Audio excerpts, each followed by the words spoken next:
plus tu vas faire des choses pour toi, plus tu vas apprendre à t'écouter, plus tu vas te donner de l'amour.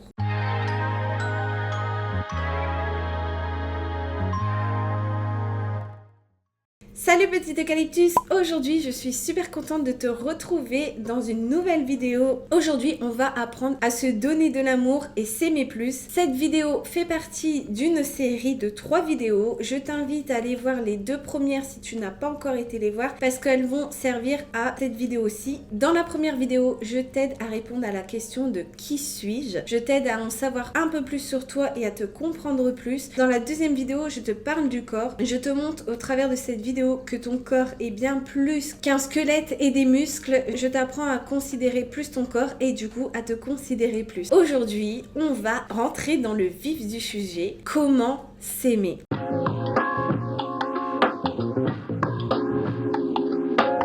Pour moi, pour s'aimer, il faut absolument se considérer dans sa globalité. Il faut voir que nous sommes faits d'un corps qui est extraordinaire. Nous avons une âme, une conscience. On a un parcours, du vécu. Pour moi, il faut vraiment se voir en globalité et non en détail pour pouvoir s'aimer. Parce que forcément, si tu te regardes en détail, tu vas toujours trouver quelque chose qui ne va pas. Et le but, c'est vraiment de se focaliser sur ce qui va et d'améliorer ce qui ne nous plaît pas. Mais pour ça, il faut vraiment prendre de la hauteur, du recul et ne pas considérer que un événement, un choix que tu as fait ou une chose sur toi te définit et que parce que tu as fait quelque chose qui te paraît être une erreur, hop, on oublie sa valeur, je ne vaux plus rien parce que je me suis plantée. Non, non, faut vraiment se voir dans son ensemble. Le premier point, c'est de prendre soin de soi. Mais comment on fait pour prendre soin de soi ? En général, dans nos têtes, prendre soin de soi, c'est mettre des crèmes, aller à la manucure, se faire masser, des petites choses comme ça. Donc ça fait partie de prendre soin de soi, mais on peut aller encore plus loin. Prendre soin de soi, c'est prendre soin de son corps physique, de son corps mental. Prendre soin de son corps, c'est vraiment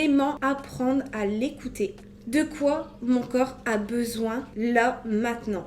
Est-ce que mon corps a besoin de bouger ? Est-ce qu'on sent qu'on est tendu et on a besoin de mouvement ? Est-ce que mon corps a besoin de se reposer ? Et ça peut paraître banal, mais la plupart des gens ne savent pas écouter leur corps en général. Quand on se sent fatigué, on dit « Allez, on se reposera plus tard. Pour l'instant, j'ai des choses à faire. » Et au final, on cumule. Et qu'est-ce qui se passe ? On tire sur la corde et un jour, le corps, il te dit « Stop !» Il va te faire une maladie, tu vas avoir un accident. Voilà, il va se passer des choses pour que ton corps t'oblige à t'arrêter quand tu ne sais pas t'arrêter. Donc c'est vraiment important de l'écouter avant qu'il y ait un événement plus conséquent, on va dire. Allez voir en détail aussi, est-ce que ma peau a besoin d'être hydratée ? Est-ce que je sens que mon cœur a besoin de plus d'exercice ? Est-ce que je respire bien ? Apprendre à respirer, c'est la chose la plus importante dans notre vie, la respiration. Et en général, on ne sait même pas comment bien respirer. Même déjà là, rien que le fait d'apprendre à mieux oxygéner son corps, c'est prendre soin de soi, mieux dormir, mieux s'alimenter, vraiment observer ce qu'il se passe à l'intérieur de nous et de voir quel besoin a mon corps actuellement. Ça peut paraître simple, mais en général, on a vraiment du mal à s'arrêter 30 secondes et d'écouter ce qu'on a besoin de faire. Et en fait, si vraiment tu écoutes ton corps au quotidien, ça ne sera même plus des gros efforts à fournir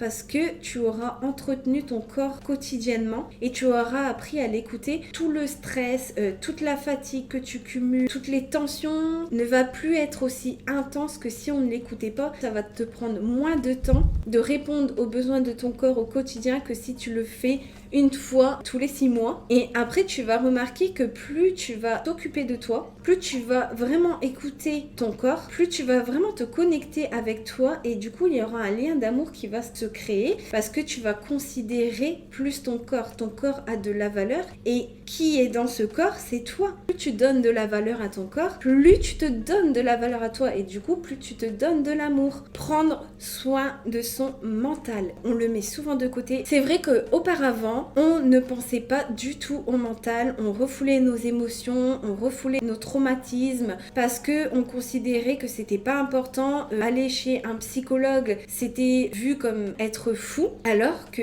la santé mentale, j'ai envie de dire, c'est même encore plus important, même si tout a de l'importance, mais c'est encore plus important que ta santé physique, parce que si tu n'es pas bien dans ton mental, ça va se répercuter dans ton physique. Et tu auras beau prendre soin de ton physique, si tu ne prends pas soin de ton mental, dans tous les cas, il va impacter ton physique. Il est important de connaître plus son mental, comment tu fonctionnes, qu'est-ce qui se passe actuellement, quel genre de pensée tu as, et on arrive du coup sur la reconnaissance de soi. Et c'est pour ça que je t'ai fait une vidéo sur les questions de qui suis-je. Il est important que tu te poses 30 secondes et que tu analyses tes besoins, tes blessures, tes peurs, tes souffrances pour que tu puisses les guérir et prendre soin de toi et que ça n'impacte plus ta vie. Il est important pour soigner du coup son mental et son corps, tout est relié, de prendre du temps pour observer ses émotions, ce qu'elle veut nous dire, nos besoins et y répondre. Prendre le temps de répondre à nos besoins. Si par exemple actuellement tu as un besoin d'attention, au lieu d'aller le chercher à l'extérieur, apprends à le chercher à l'intérieur. J'ai un besoin d'attention, je vais me donner de l'attention. Ça veut dire je vais prendre le temps de m'écouter, de voir ce qui se passe en moi. Je vais donner de l'attention à mon être. Tu vas pas forcément savoir tout régler, mais au quotidien, vraiment apprendre à te connecter avec tes besoins pour pouvoir toujours te donner de l'amour au quotidien. Tu as un besoin de bouger, va te promener, va voir des amis, va voir ta famille.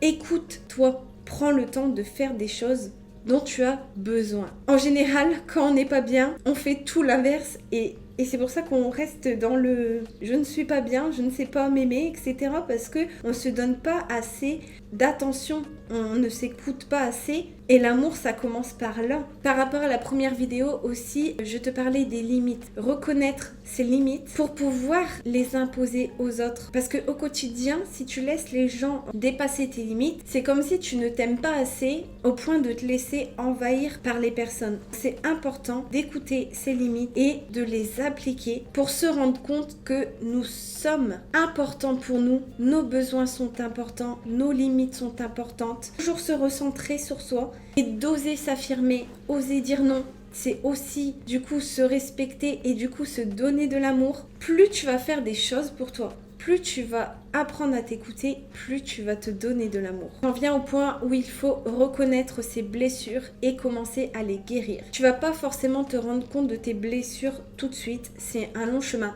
On apprend toujours sur notre route, mais si tu vois qu'il y a un événement qui t'impacte, prends le temps de comprendre pourquoi cet événement t'impacte, qu'est-ce qui se passe à l'intérieur de toi, quelle émotion tu ressens et pourquoi tu ressens ces émotions. Est-ce que tu avais un besoin de liberté et tu trouves qu'on a impacté ta liberté? Est-ce que tu avais un besoin d'être entendu à ce moment-là, etc.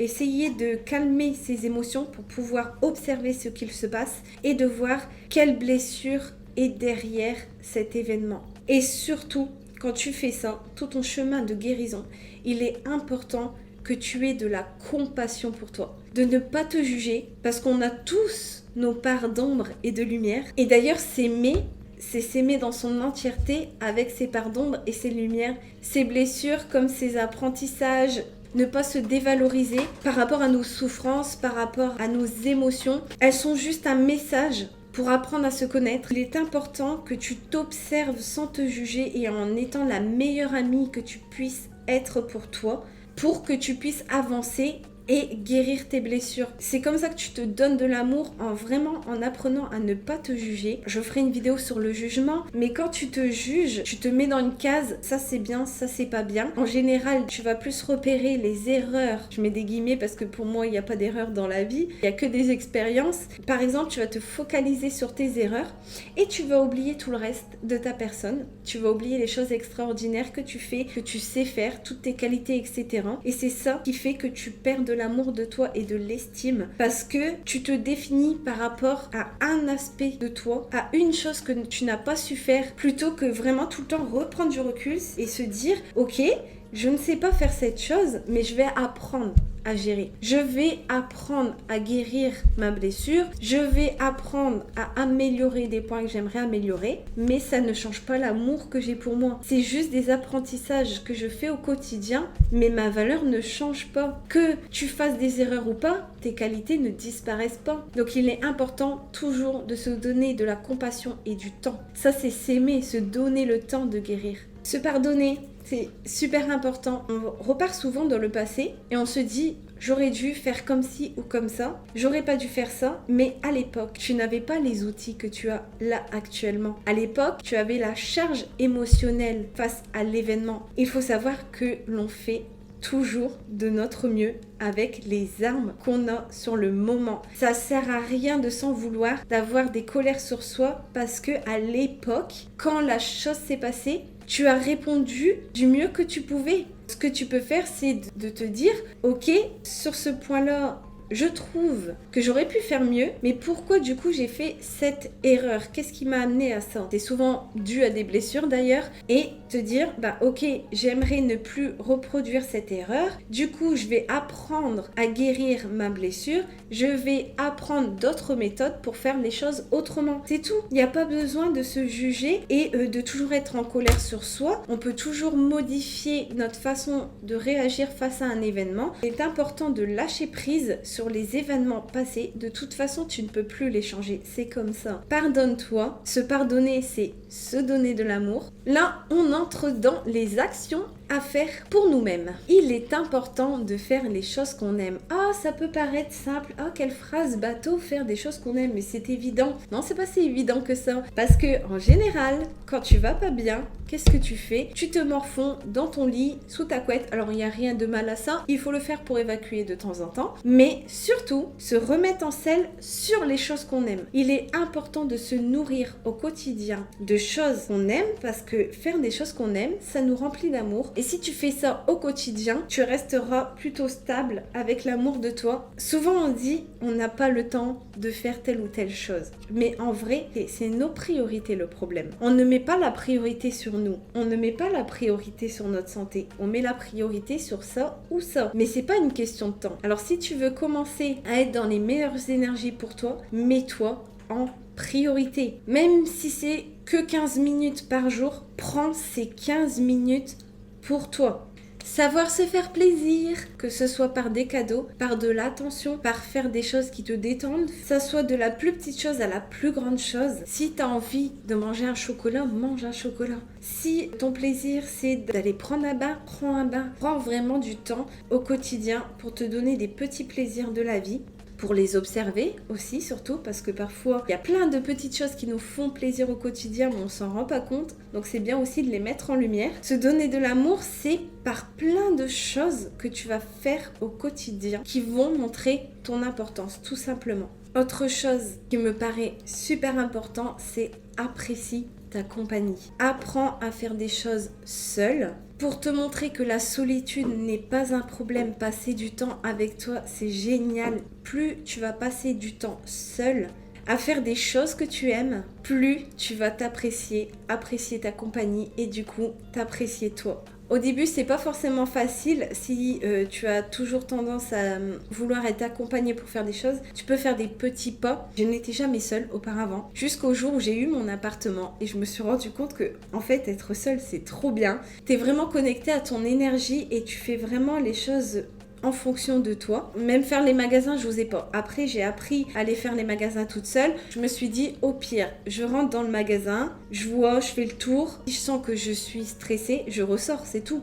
Et en fait, une fois que tu es dans le magasin, tu te rends compte que, oh, bon, en fait, ça va, je regarde les articles, tout va bien. Même à la piscine, j'aurais jamais osé aller à la piscine toute seule. Et en fait, je me suis dit, au pire des cas, si je me sens pas bien, je ressors. Il n'y a rien qui m'oblige à rester une heure à la piscine. Donc j'ai dit, tu sais quoi, on va tenter. Je vais rentrer dans la piscine, je vais voir comment ça se passe et je me dis, au pire des cas, je peux partir.